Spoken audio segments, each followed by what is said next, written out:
Some on the radical fringe in Israel using the focus on Gaza and the rage at the attacks as a green light to intimidate and harass Palestinians and drive them from their homes. And the White House is rightly concerned. Now, let me be clear. I'm in no way comparing settler violence to the attacks on Israeli civilians. I want to repeat that so I'm perfectly clear.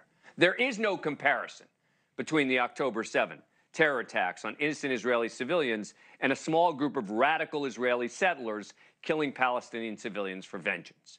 But these settlers don't want peace either. As Israel is attacked from all sides, I am glad to see Israel meting out some justice for these radical settlers. And the U.S. administration is certainly echoing that call.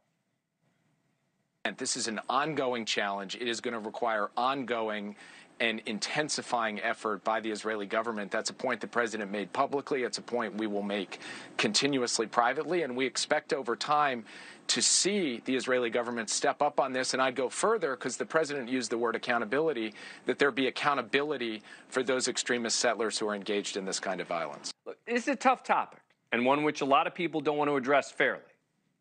So let's try and do that. Joining me now is Thane Rosenbaum, professor at Touro University, a columnist for the Jewish Journal of Los Angeles. He's a frequent, generally pro-Israel media commentator. Thane, thanks for coming on. Appreciate it. Thank you, Danny. So it seems that this is a hard topic to talk about, right? Because it's not good for Israel in the court of public opinion, and these settlers are making it a lot worse. Dan, it's awful, right? Think about this.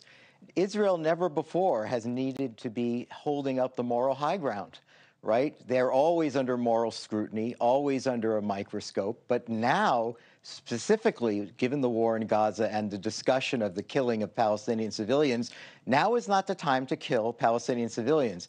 People like me have been walking around for years saying Israel has the most moral army in the world and they don't target civilians. But when settlers are targeting civilians, that is just going to confuse the issue. It makes it hard for the Biden administration. It makes it hard for Netanyahu. I'm sure he's not happy.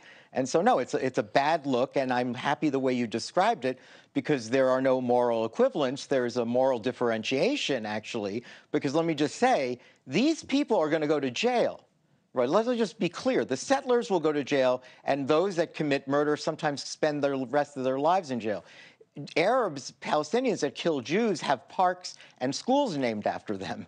They receive funding and stipends, so it's a little different, but still horrible. And what do you make of those who say Israel doesn't do enough to crack down on the settlers? I think that may have been a fair criticism before this happened, but I think right now it's the last thing that the Israeli government wants. Dan, you're absolutely right. That's why I said Netanyahu must hate this. On the other hand, remember, they're at war.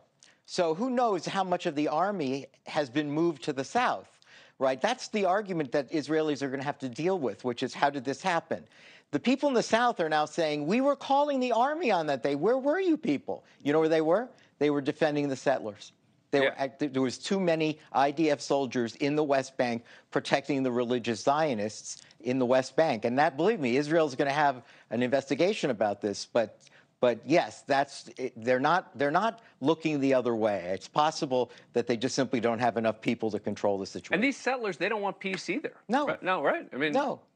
But I mean, look, it's given what happened on October 7th, it's the worst time to even discuss the possibility of peace because the trust level is so broken. Oh, yeah. I mean, look, there's no discussion right now. Right, I'm just saying, right, they now, that's why they feel the green light, Dan. Well, because they're saying, who's going to talk about peace now? Right, we can do anything we want. Right, they think they can go under the radar and do this, and I certainly hope, and I think you agree, that the Israeli government needs to crack down on them, they need to arrest them, they need to punish them. We need to have television of the arrests, the arraignments, the indictments, the prison sentence to show this is a country, a democracy that lives under the rule of law. Thane Rosenbaum, thank you for coming back. Dan. Appreciate it. Thank you for watching. Go to NewsNationNow.com to find NewsNation on your cable provider. And don't forget to click the red subscribe button below to get more of NewsNation's fact-driven, unbiased coverage.